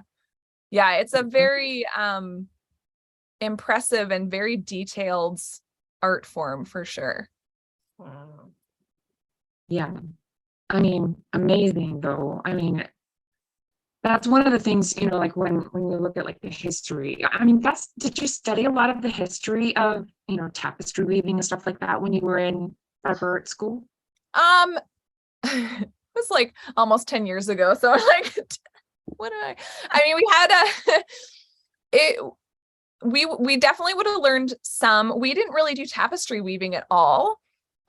In my program, it was just floor loom weaving. I think if I stayed an extra year, you could start diving deeper into that. So we had some, like, I do have like a binder full of stuff that we definitely learned some history, and even in our weaving pattern class, we would have learned some of that.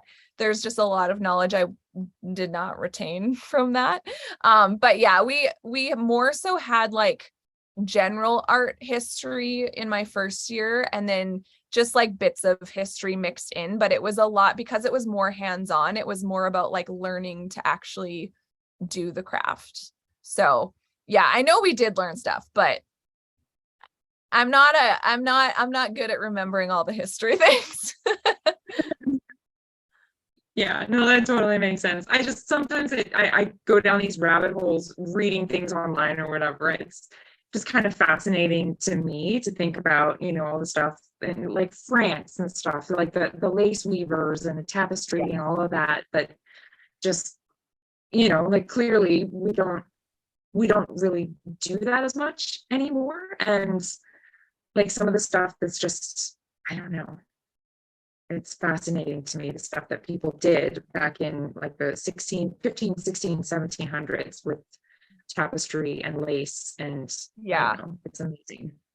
Yeah, it really is. Like there's some very intricate and impressive weaving forms out there for sure, that you're like, the patience and skill required for those is just like, it's so impressive. Because like I think that's why for me the shift from like floor loom weaving to frame loom weaving, because I was just like, this is just not happening quick enough for me.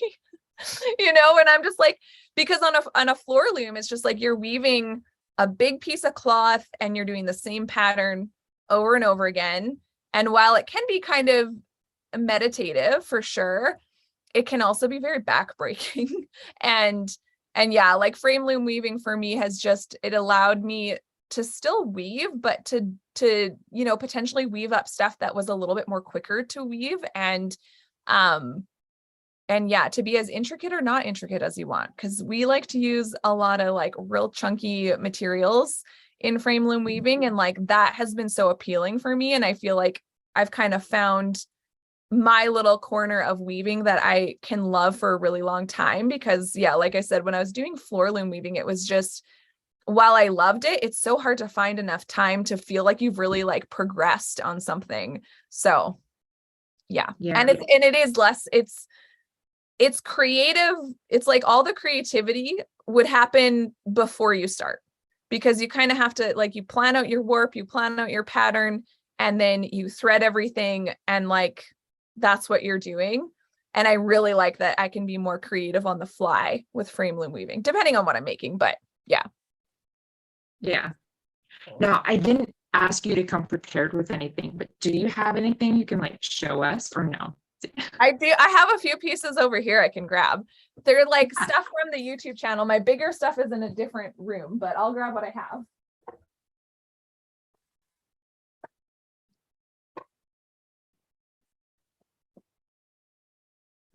It's convenient that I'm in the YouTube studio because everything's just kind of hanging out. So this one was from like a Weave With Me video that I did just a little while ago. So it's pretty simple, but I love it. I love the colors and just kind of like exploring different stitches and textures, and yeah. Oh, so pretty. And then this one was also, I can't remember if this one was from a Weave With Me as well. It's a little more chunky and yeah. Now, do you use all, like, are those wool rovings in there? yes, I use merino wool roving. That's something that I sell in my shop as well. Love me some extra fine merino wool roving because it's just so great for stuff like this. It's so wonderfully smooth. And is that a boucle yarn mixed with it? It's not, it's actually just a plied yarn.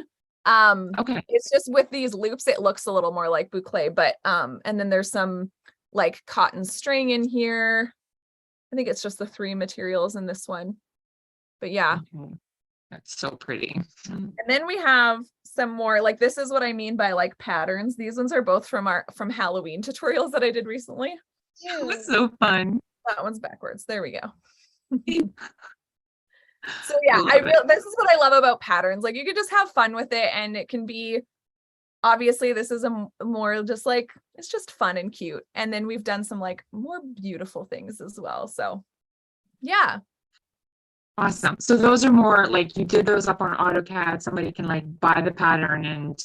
So these ones, yeah, like these ones I actually just draw on my computer. I don't use like fancy AutoCAD for these. I just draw them.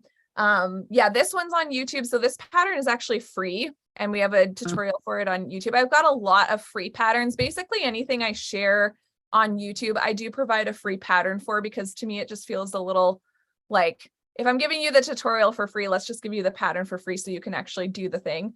And then I also have Patreon. This one is on our Patreon.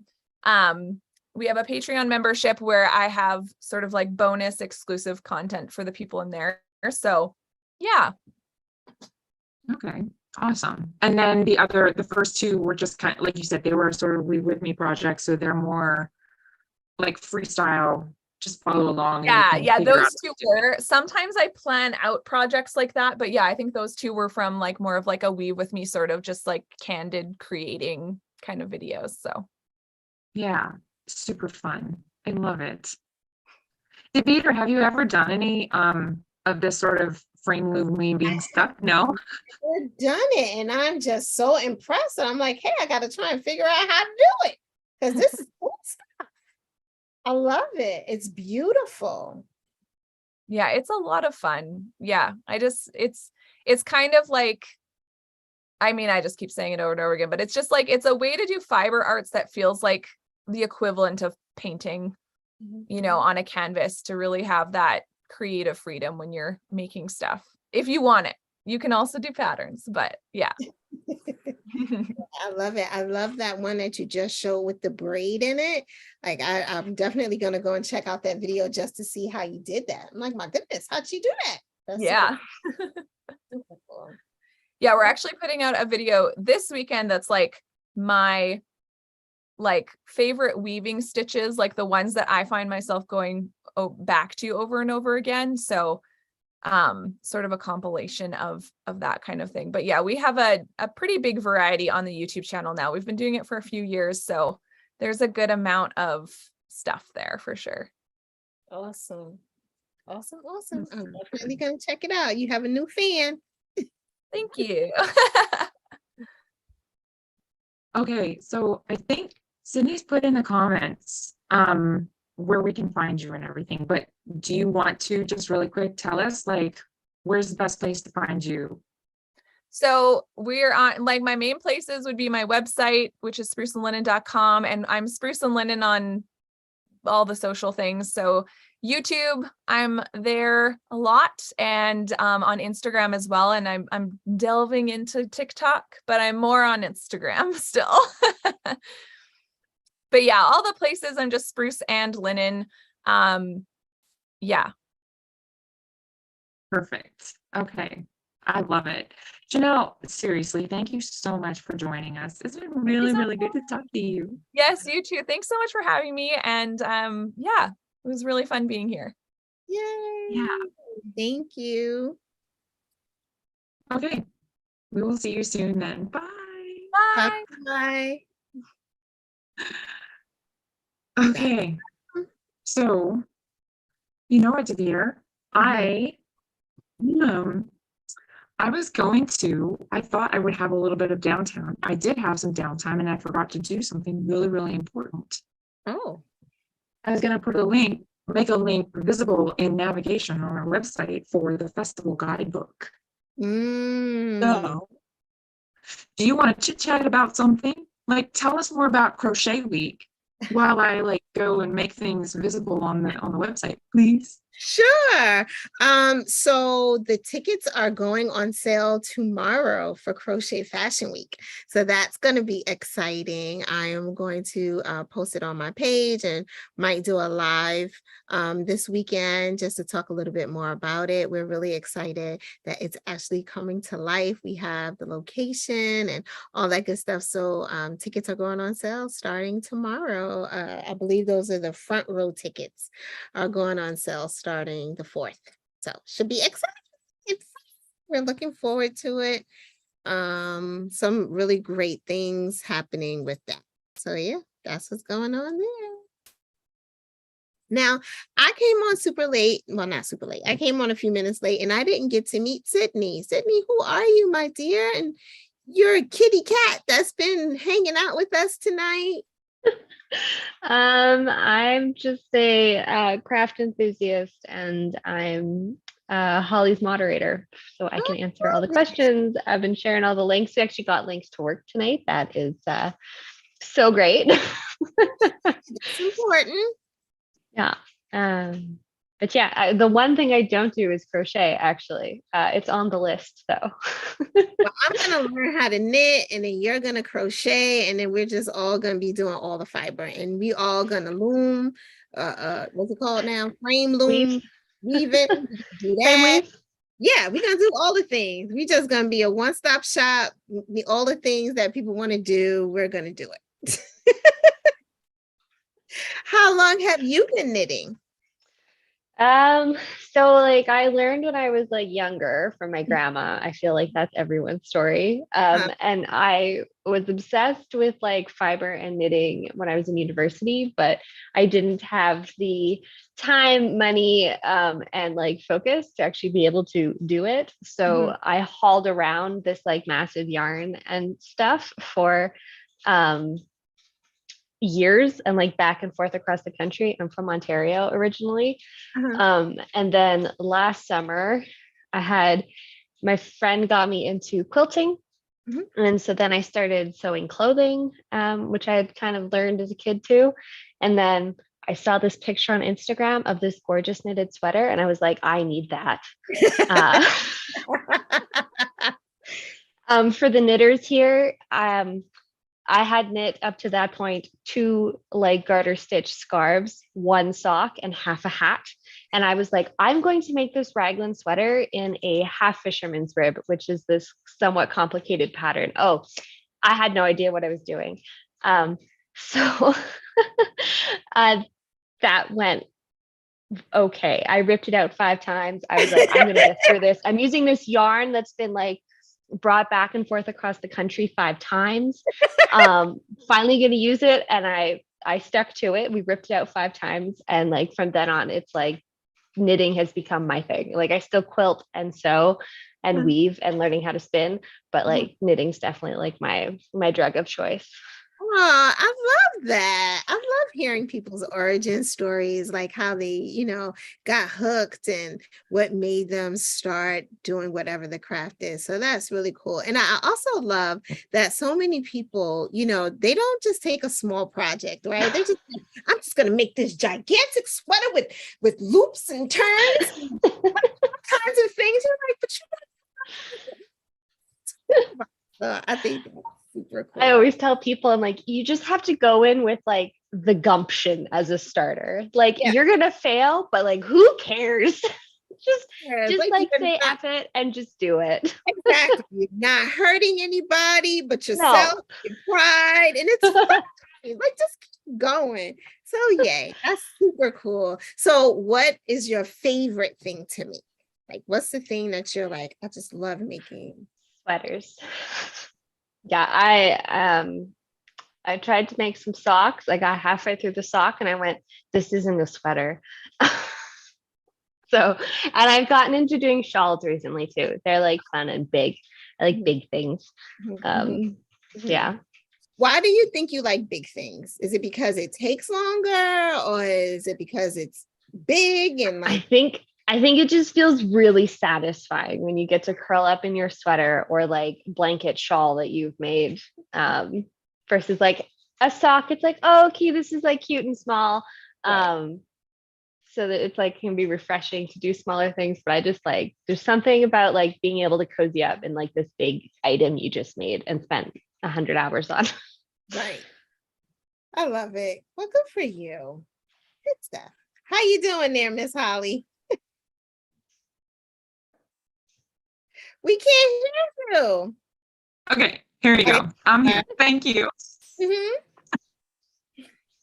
Okay, I'm ready. I have it. It's added to navigation. So I think I'm gonna share screen All right. and show you guys the new festival guidebook. I'm really, really excited about this, you guys.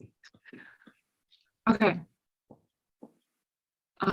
So this is it. It's on the website. It's in navigation. If you go to November Fibre Frolic on the website and go to Festival Guidebook here, it'll take you to this page.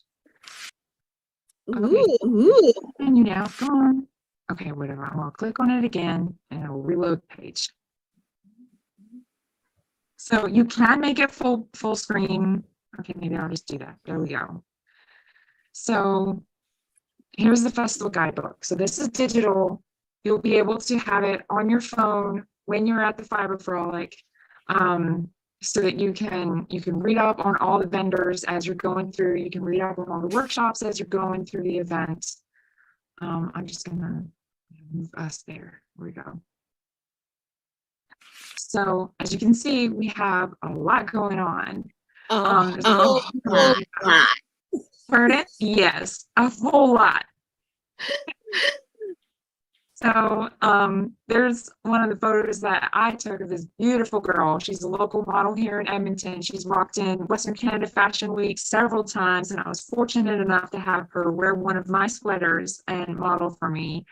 And just a little note on how magical handmade is. Every single one of you guys attending, you have a superpower, as we've been talking about every night during this virtual festival. So you get to meet our sponsors. And by the way, if you're seeing, like these photos from this photo shoot that is on the front cover, that is courtesy of Barbara Rahal, who is the owner of Little House of Macrame. So she's a vendor, the macrame vendor. She's also an amazing photographer. And so she shot the editorial for this guidebook, and I'm so grateful to her. So she is credited at the back of the festival guidebook. I'm not going to take you all through because we have like 67 vendors in here, but each one of them has a profile in here with all the photos so you can get a feel for them. So this is also just on the website. You can click through to all of their profiles, but you know, you can click through this as a little booklet. So I just wanted you guys to all see this so that you can have it as a booklet digitally to flip through. I'm very happy for this to finally be done so you guys can all see it. So, and further on in it, it's got descriptions of all the workshops and the workshop instructors, profiles about all of them, and live links to click through to register for workshops, etc. So yeah, this has been a big project, a big thing in the making that we've been putting together. This was a big vision for me that I wanted to have for every festival, that we have a guidebook like this that you can flip through. If it was printed, it would probably be this thick. It's like 90 pages long. So, but I wanted to make sure that it was available for all of you guys, so it'd be easy to reference. So yeah, and there is further on, if okay, here I said I wouldn't make you guys look through every single one of them. I'm looking really, really fast. So many good vendors in here, clearly. Yeah, see, there's also a reference to the virtual festival. Nice.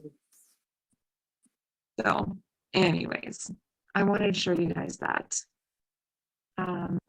And okay, I'll stop sharing. Oh, I guess it did stop sharing because I closed it out. You did. Okay. So I also want to show you guys, because I have not been saying too very much about this on social media. But like every time we do the in-person event, we do swag for customer appreciation if you get your tickets ahead of time.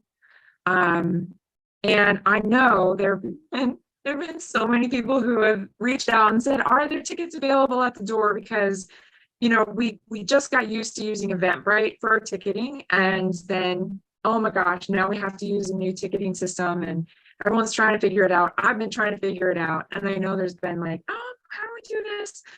So there's incentive. There's always been incentive. Like, get your tickets ahead of time, and there's incentive this time too. So I just want to show you guys. There's a lot of incentive to get your tickets ahead of time. Whoa. So we have 10 of these customer appreciation boxes.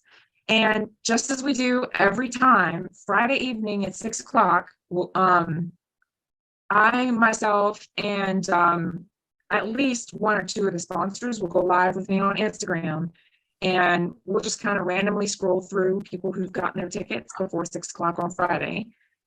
And we'll pick out 10 people to get some customer appreciation swag boxes. So you can then pick them up when you get to the door. Wow. So That's nice.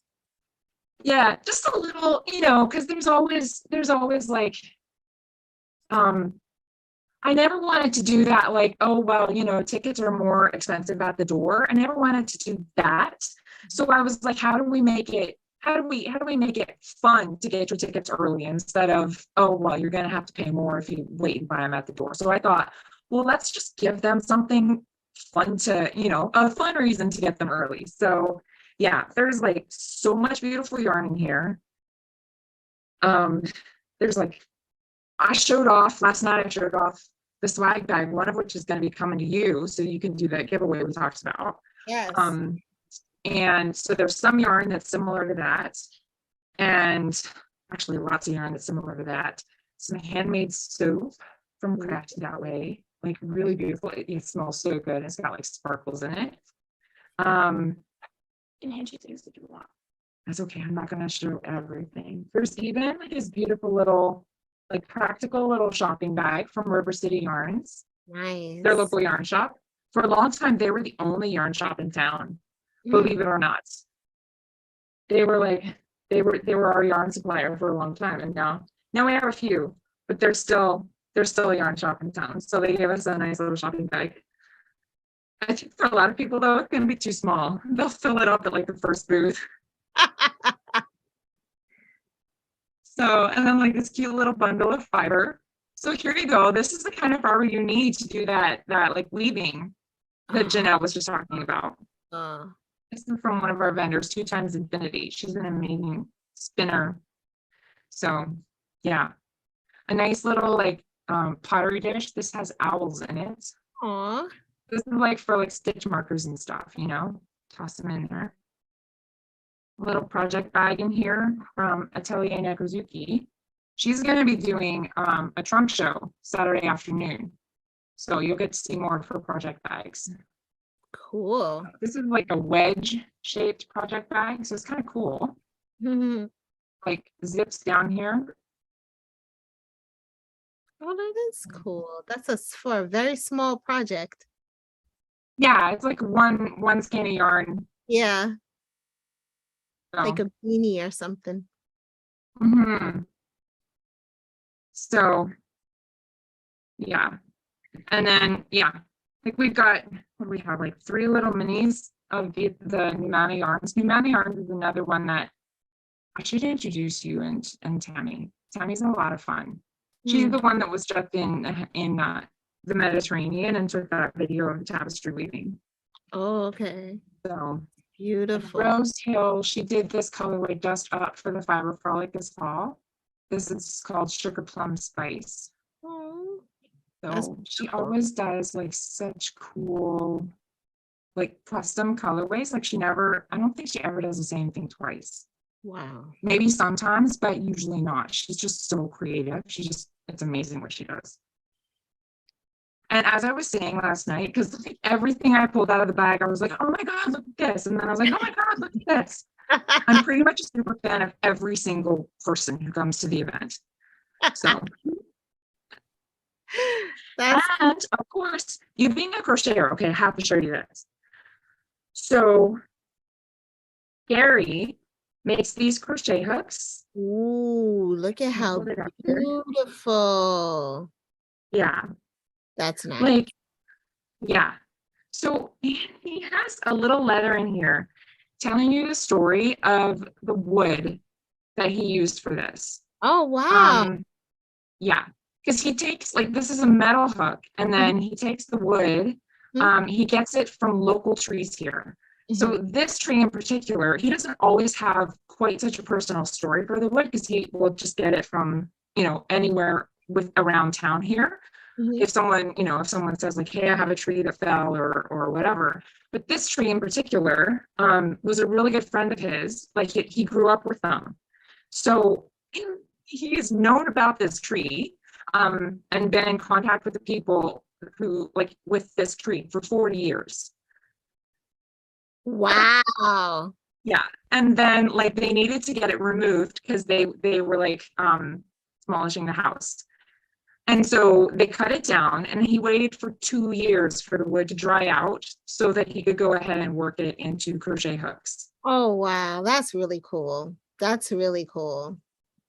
Wow. Yeah. So it's that connection, right? Like same with, you know, Kalia talking about knowing the sheep and knowing all these properties, you know, with the sheep and knowing where they came from and all that.